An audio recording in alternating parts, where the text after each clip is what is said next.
నమస్తే, నా పేరు doctor Suresh Kumar Panuganti, consultant paediatric intensivist and paediatrician, Yashoda hospital, Somajiguda, Hyderabad.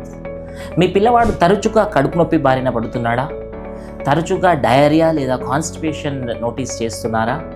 అయితే మీ పిల్లల్లో గట్ హెల్త్ గురించి తెలుసుకోవాల్సిన అవసరం ఎంతో.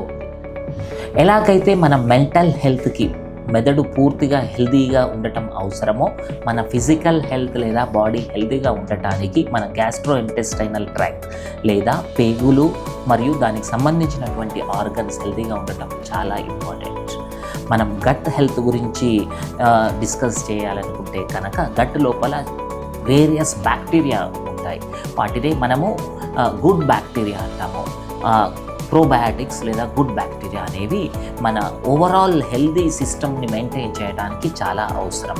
మనం తినేటువంటి ఫుడ్, మనం తీసుకునేటువంటి లిక్విడ్స్ అండ్ మనం తీసుకునేటువంటి మెడిసిన్స్, ఇవన్నీ కూడా మన కడుపు లోపల ఉండే నార్మల్ బ్యాక్టీరియాని అఫెక్ట్ చేయటం జరుగుతుంది.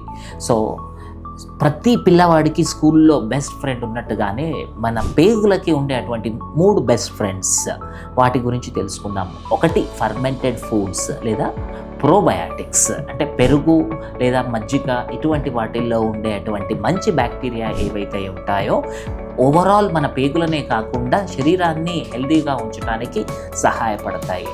అలాగే ప్రీబయాటిక్స్ లేదా ఫైబర్ రిచ్ ఫుడ్స్, అంటే ఫ్రూట్స్, బనానా కావచ్చు లేదంటే స్ట్రాబెర్రీ కావచ్చు, ఎటువంటి ఫ్రూట్ అయినా కూడా జ్యూస్ రూపంలో కాకుండా ఫ్రూట్ రూపంలో తీసుకున్నప్పుడు అవి ప్రీబయాటిక్స్గా సహాయపడతాయి.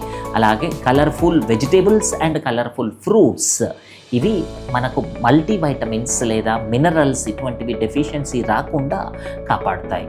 మన బాడీలో గుడ్ బ్యాక్టీరియా బ్యాడ్ బ్యాక్టీరియాకి ఇంబ్యాలెన్స్ జరిగినప్పుడు దాన్ని డిస్బయోసిస్ అంటాము. ఈ డిస్బయోసిస్ జరగటానికి కారణం అనవసరమైనటువంటి యాంటీబయాటిక్స్ తీసుకోవటం, ఓవర్ ద కౌంటర్ మెడికేషన్స్, అవసరం లేకపోయినా కూడా మెడికేషన్స్ తీసుకోవటం, హెల్దీ ఫుడ్ తినకపోవటం, లీఫీ వెజిటేబుల్స్ని అవాయిడ్ చేయటం. పిల్లలు తరచుగా లీఫీ వెజిటేబుల్స్ అండ్ ఫ్రూట్స్ని అవాయిడ్ చేయటం మనం చూస్తుంటాం. అలా జరిగినప్పుడు కడుపు లోపల మంచి బ్యాక్టీరియా తగ్గిపోయి చెడు బ్యాక్టీరియా పెరగటం మూలంగా వాళ్ళల్లో ఫుడ్స్ లోపలికి వెళ్ళాక ఫర్మెంట్ అవ్వటం, గ్యాస్ ఫామ్ అవ్వటం, లేదా అరుగుదల కాకపోవటం, లేదా కాన్స్టిపేషన్ రావటం, డయేరియా రావటం, వీటన్నిటికీ కారణాలుగా మారవచ్చు. So how do we protect our children from this disease or from this disorder?